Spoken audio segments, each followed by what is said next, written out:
President today set forth the outline of a tentative plan for financing further British purchases in this country, which may be submitted to Congress early next month. Rejecting proposals of loans or of outright cash gifts to the British, he suggested that further British munitions orders in this country might be taken over by the United States government, which would pay the manufacturers and then let the British have the goods.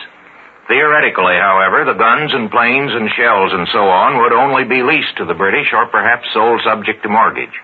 Details of this have not been worked out, but the President suggested that after the war they might return to us what is left and replace what is lost. The plan apparently also includes the use of surplus American merchant shipping with British crews and under the British flag, but this also would presumably be on the basis of lease or mortgage. However, the President said that the question of title to the property would be a matter for lawyers to straighten out. Mr. Roosevelt added that he saw no need to extend the present limited emergency status by proclamation of a full emergency.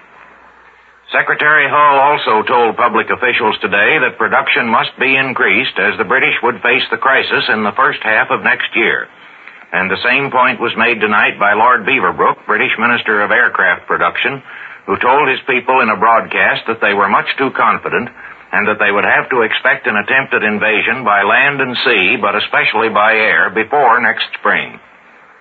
Meanwhile, the British are attacking Bardia, the Italian advanced base in Libya, where Marshal Graziani's army is making a vigorous stand in forts surrounding the town. 3 forts to the south of Bardia were taken today, however, and the British say that their motorized columns are striking in the rear of the Italian positions and endeavoring to encircle them. The Italians report only that the battle is continuing fiercely, and they claim to have torpedoed a British light cruiser which was bombarding Bardia. It was reported in Athens tonight that the Greeks had taken the town of Tepeleni, though the Italians still hold the heights just beyond, but this is not officially confirmed. The Greeks do officially claim the capture of the strategically important Mount Skivovic between Tepeleni and Kimara, and they say they repulsed several desperate Italian counterattacks in that area.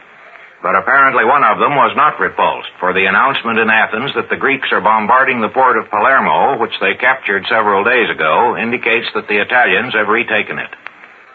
No air raids have been reported from anywhere in England tonight, which is presumably due to the heavy fog over the Channel. British bombers, however, were able to take off and are making another vigorous attack on the French Channel forts. Last night, the British attacked Mannheim on the Middle Rhine, where the Germans admit considerable damage, though as usual, they say that hospitals suffered most of it.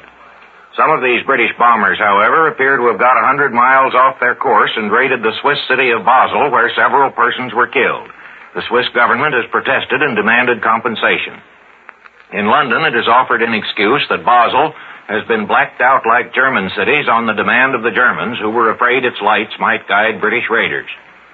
British air raid casualties for November were about 4,600 killed and 6,200 seriously wounded, making a total of killed and wounded for the year of more than 46,000. Pierre Laval was released from custody today on the demand of Otto Abetz, the German ambassador to France, and took part in a conference this afternoon with Marshal Pétain and the leading members of his cabinet. Abetz has now left Vichy, presumably to report to Hitler, and it is not yet known whether the Germans have demanded that Laval be restored to his former standing. But Berlin spokesman said today that Germany was determined to examine the motives behind his removal. And that's the news to this moment.